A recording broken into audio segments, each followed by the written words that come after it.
atau sensasi adalah proses masuknya stimulus ke dalam alat indera manusia. Setelah stimulus tersebut masuk ke dalam alat indera manusia, maka otak akan memproses stimulus tersebut.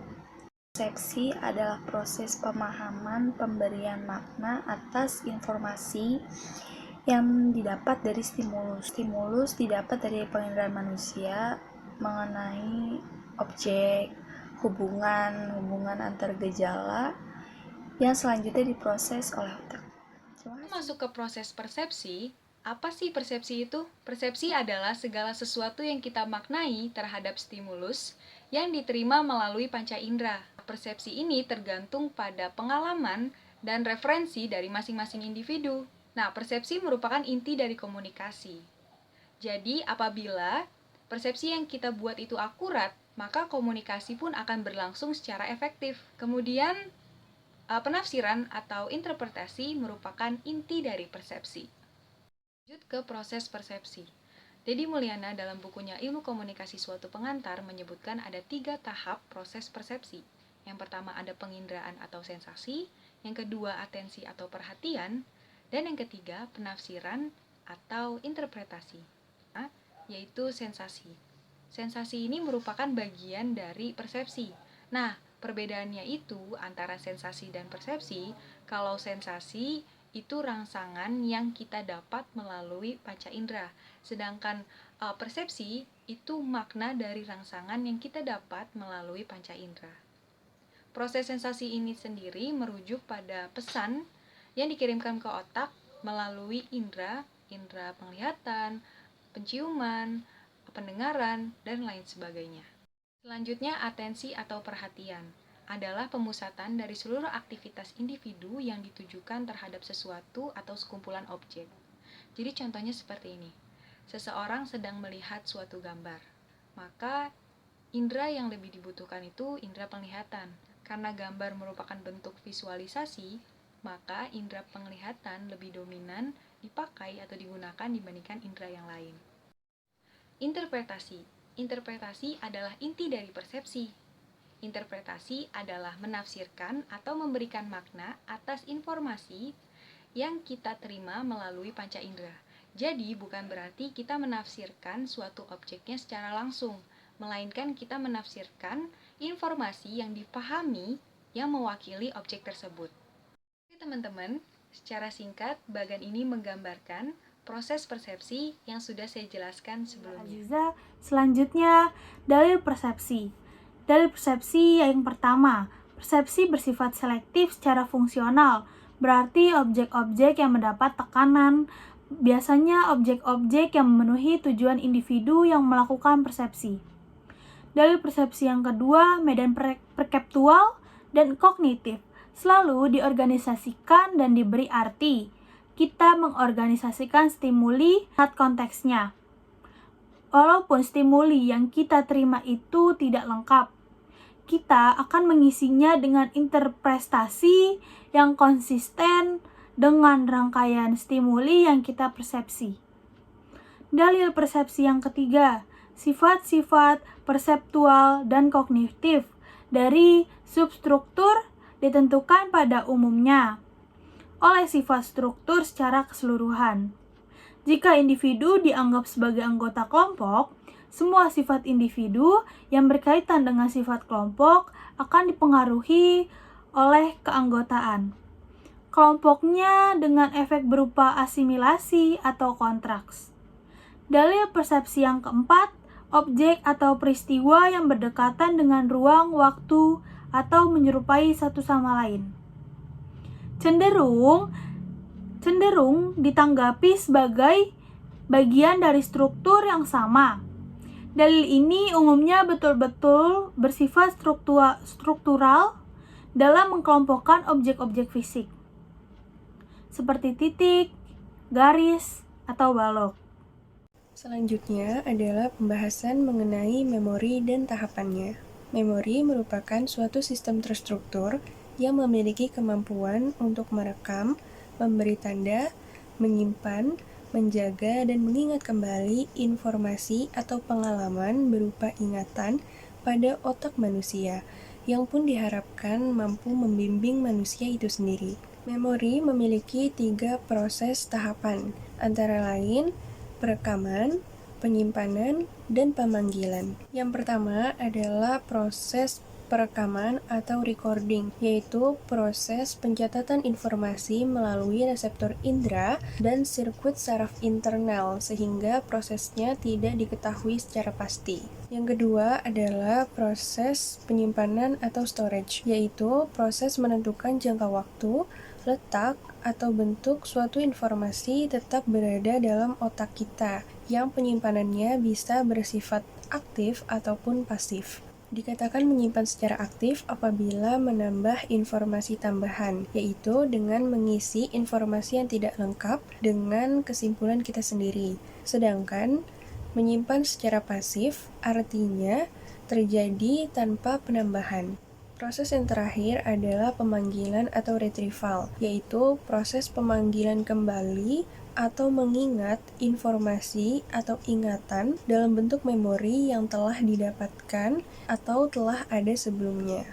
Proses pemanggilan atau retrieval ini melalui 4 tahap, antara lain yang pertama, proses pengingatan atau recall, yaitu proses aktif untuk menghasilkan kembali informasi atau fakta secara verbatim tanpa petunjuk yang jelas. Yang kedua, proses pengenalan atau recognition. Yang ketiga adalah proses belajar lagi atau relearning. Yang keempat atau yang terakhir adalah redeintegrasi atau redeintegration, yaitu proses rekonstruksi masa lalu dari satu ingatan kecil. Jenis-jenis memori. Memori terdapat beberapa jenis. Yang pertama ada memori sensorik. Memori sensorik adalah memori yang membuat kita bisa mengingat suatu gambaran, informasi sensorik berupa visual, audio, ataupun kinestik setelah informasi itu sudah berlalu. Contohnya ketika kita melihat sebuah benda dan mengingat benda tersebut dalam beberapa detik saja. Yang kedua ada memori jangka pendek. Memori jangka pendek yaitu memori yang membuat kita dapat mengingat selama beberapa detik sampai 1 menit tanpa latihan. Jika melakukan latihan, kita dapat mengingat lebih banyak dan juga lebih lama. Contohnya ketika kita memasukkan kode OTP ataupun password, maka kita akan mengingat dalam proses yang cepat.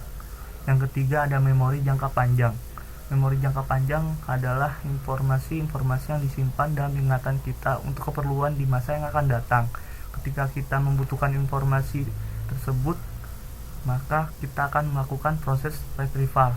Proses retrieval yaitu proses di mana mencari dan menemukan informasi yang dibutuhkan. Saya akan membacakan teori memori psikologi. Teori AOS atau disuse theory. Memori manusia akan memudar seiring waktu. Memori akan kuat apabila dilatih terus-menerus. Pertama, teori interferensi. Teori menyatakan bahwa memori manusia bagaikan kanvas. Pengalaman adalah lukisan pada kanvas tersebut. Kedua, teori pengolahan informasi. Memiliki 2 jenis, yaitu pertama, short-term memory atau STM memori jangka pendek. Suatu informasi akan cepat hilang kecuali jika informasi tersebut dijaga dengan pemanggilan kembali secara berulang-ulang. Kecepatan tingkat lupa tersebut dapat membuat kita sangat kebingungan ketika kita memerlukan kembali informasi tersebut. Kedua, long-term memory atau LTM jangka panjang. Memori yang menetap dan tersimpan dapat diingat kembali. Saya Sekti Arinanda Nurhayati, biasa dipanggil Nanda. Umur saya 19 tahun.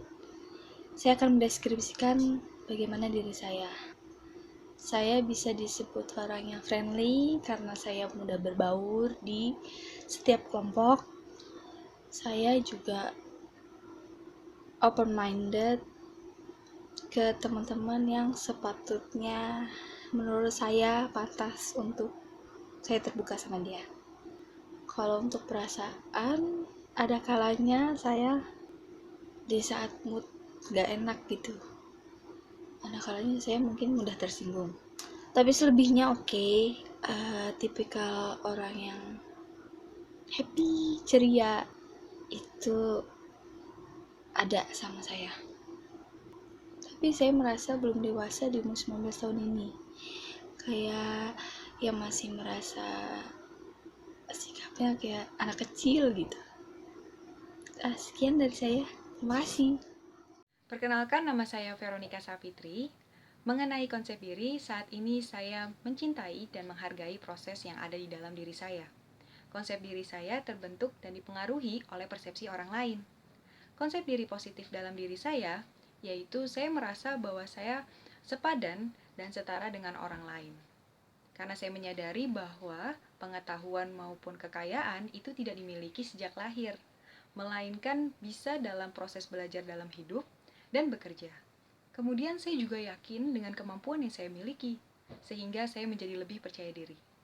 Dan yang terakhir, saya juga terbuka dengan hal-hal yang belum pernah saya coba. Dan mengenai konsep diri yang negatif, itu saya masih belum bisa berdamai dengan masa lalu. Kemudian saya juga cukup egois dalam mengejar sesuatu, sehingga saya tidak bisa memahami perasaan orang lain. Lalu saya cukup lamban untuk menerima kritikan, karena saya merasa bahwa kritikan tersebut justru memojokkan diri saya. Dan yang paling parah lagi, yang terakhir, jika saya mengalami kegagalan, itu biasanya saya menyalahkan diri terlebih dahulu, baru menyalahkan keadaan maupun situasi. Terima kasih. Perkenalkan, nama saya Siti Saila Aziza. Saya berasal dari Jakarta Selatan, Pasar Minggu. Yang ada di diri saya adalah peka terhadap sekitar, dengar saat orang berbicara, tanggap dengan keadaan, bermurah senyum, mengayomi, biasa mengucapkan tolong, maaf, dan terima kasih, bersyukur, positive thinking, lebih menghargai diri maupun orang lain. Sifat negatif yang ada di diri saya, perasaan rendah hati, tidak percaya diri, perasaan sedih, menyesal, gagal, dan putus asa. Perasaan marah terhadap diri sendiri, orang lain, maupun dunia. Kehilangan semangat untuk menjalani masa depan, atau berpikir negatif tentang masa depan saya. Perkenalkan, nama saya Kenia Ayu Chandra Oktavianti, seorang perempuan yang berusia 20 tahun yang memiliki sifat periang, rendah hati, gemar untuk mengeksplorasi hal-hal baru, dan memiliki kemauan untuk memperbaiki diri setiap harinya.